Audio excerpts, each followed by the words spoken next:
Dahil 24 points na ako, maglalaro ako para umabot na ako ng mythical glory. Ginamit ko dito yung pinaka magaling kong hero, which is si Mia. Si Mia na magaling, si Mia na pabuhat, si Mia na pa-feeds, at si Mia na nambubuhat. Yan yung Mia ko. At dito nakikipag one-on-one ako dito sa MM nilang si Hanabi. Ilisan na natin to. Yan nag-one-on-one kami ni Hanabi, pero nakatakas si Hanabi. Buti na lang dumating si Amon at low life na siya, kaya yun napatay ko. Pero dumating si Hanabi, rumisky siya kaya Amon, kaya namatay ko siya. May kasabihan talaga na kung para sa'yo, para talaga sa'yo. Destined to be killed by me, ka Hanabi. Pero bakit siya? Patay na patay ka na nga sa kanya, hindi pa rin siya magiging sa'yo. Ay. Dahil nakita ko nakikipaglaban yung mage namin, pinuntahan ko na at nagtago ako sa damo. Papatayin ko sana yung asungot. Kaso, napatay ko nga yung asungot, patay naman ako. Makakapatay ka nga, mamamatay ka na naman. Ganun ba yon? Ang hirap palang mag-voice record, guys, no? Kalain mo yon, ang galing-galing ng iba, ang galing nilang mag-voice record, ang galing nilang gumawa ng content.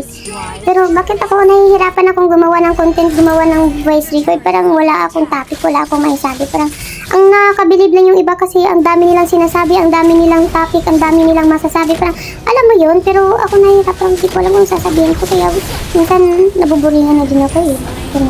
Back to email pala, dyan pala nakikipagagawan kami sa Lord, kaso nga lang, sobrang hina ko pa, wala pa akong item, kaya namatay agad ako, tapos nakuha nila yung Lord.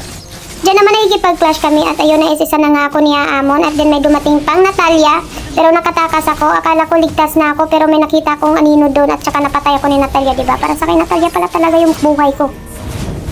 Nagki-clear lang naman ako ng minions, pero may dumating na Amon, pero napatay ko siya, kaso nga lang may resba, kaya ayun, napatay na naman ako.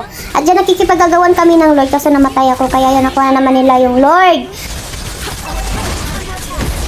Akalain mo nakikipag-agawan pa kami sa Lord, pero hindi pala talaga sa amin, kasi pag hindi para sa'yo, hindi talaga para sa'yo, Day!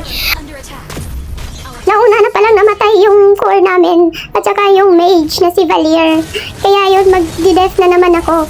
Ayan, sige, banat Mia, mag-death ka dyan, kaso bakit ka sumugod dyan, Mia? Ayun, tuloy namatay ka! Ayan, bawas na naman, akala ko magiging victory na ito. Isang star na lang, isang points na lang, magiging mythical glory na ako. Pero, this it, hindi tayo susuko, bawas na naman, nagiging 23, hindi ako susuko.